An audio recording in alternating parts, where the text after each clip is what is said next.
కూడా పనిచేస్తుంది.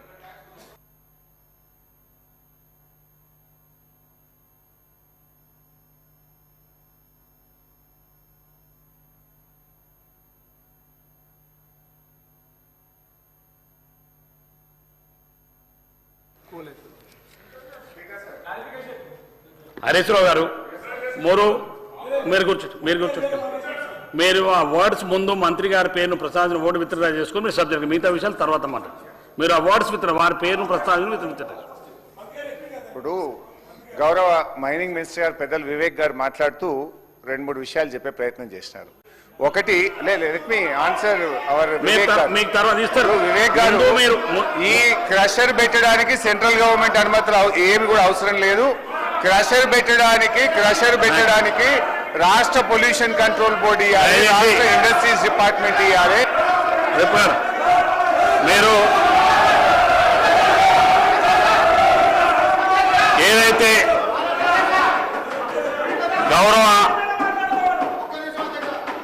గౌరవ మంత్రి గారి పేరు ప్రస్తావించడం అవన్నీ కూడా ఆరోపణలు చేసిన వాటన్నిటిని కూడా రికార్డు నుంచి తొలగిస్తున్నాం. దాని తర్వాత డాక్టర్ పాల్వాయి హరీశ్రావు గారిని మాట్లాడాల్సిగా కోరుతాను. పాల్వాయి హరీశ్రావు, నా పేరు వచ్చింది, మీరు మాట్లాడండి. ఫిజికల్ మరి చెప్పండి. మీరు స్పీకర్ గారు పోయి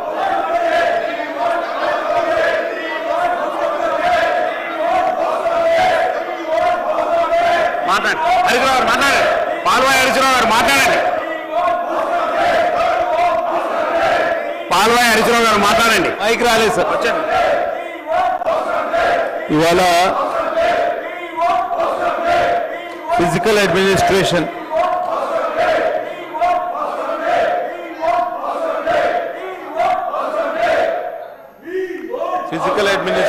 పద్దు మీద మాట్లాడడానికి అవకాశం ఇచ్చిన అధ్యక్షుల వారికి ధన్యవాదాలు. ఇవాళ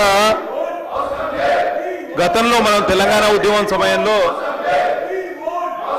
అనుకునే వాళ్ళం ఎవరి పాలయ్యిందో తెలంగాణ అని. అయితే అప్పుల పాలైంది తెలంగాణ అన్నట్టు తయారైంది. వాళ్ళ public debt to GSDP ratio వచ్చి 29% అధ్యక్ష.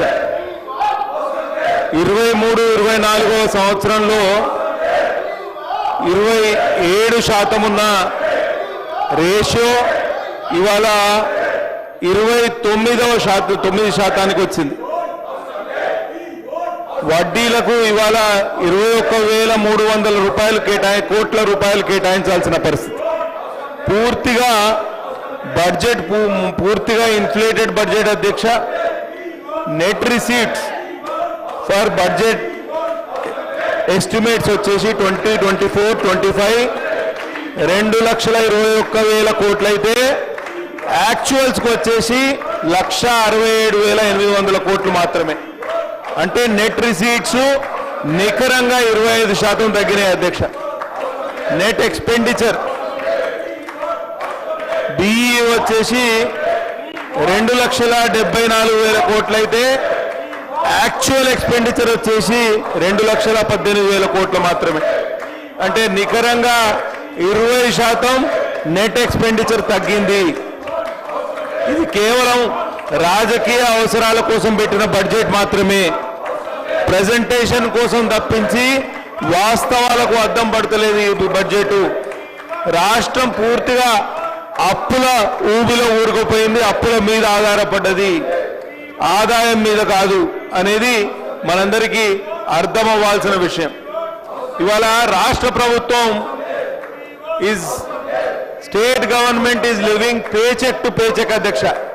పేచెక్ టు పేచెక్ అంటే ఒక ఉద్యోగికి వచ్చే జీతం ఎంత ఉంటుందో ఆయన ఖర్చు కూడా అంతే ఉంటే దాన్ని పేచెక్ టు పేచెక్ మెయింటెనెన్స్ అని అంటారు.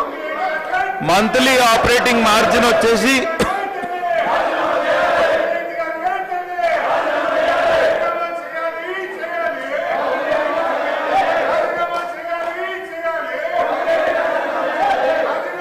మంత్లీ ఆపరేటింగ్ మార్జిన్ వచ్చేసి ఇన్కమ్ వచ్చేసి 20,000 కోట్లు.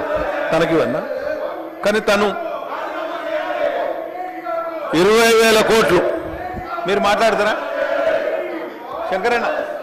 మీరు మాట్లాడితే మాట్లాడు.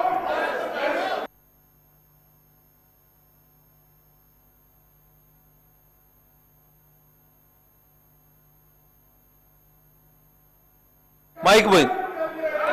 ఇవాళ మంత్లీ ఆపరేటింగ్ మార్జిన్ వచ్చేసి ఇన్కమ్ 20,100 కోట్ల అధ్యక్ష.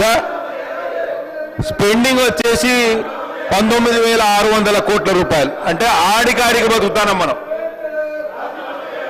Revenue expenditure consumes 97% of revenue receipts అధ్యక్ష. ఏదైనా అత్యవసర పరిస్థితి వస్తే రాష్ట్రం కుదేలవడమే ఖాయం. కాబట్టి ఈ డెట్ ఇంజన్ మీద నడుస్తున్న ఈ రాష్ట్రాన్ని కాపాడుకోవాల్సిన అవసరం ఎంతైనా ఉన్నది. కూర్చోండి, ఇవాళ మీ సీట్లలో కూర్చోండి. మీరు కూర్చోండి ప్లీజ్. ముందు మీ సీట్లలో వారికి నేను చాలాసార్లు అవకాశాలు ఇచ్చాను. వారికి చాలాసార్లు అవకాశం ఇచ్చాను నేను. మీరు కూర్చోండి. మేము మీ సీట్లలో కూర్చోండి దయచేసి. ముందు మీరు మీ సీట్లలో కూర్చోండి ప్లీజ్.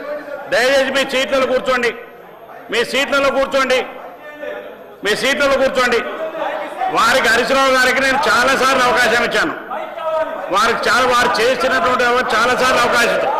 పాల్వ హరీశ్రావు మాట్లాడండి.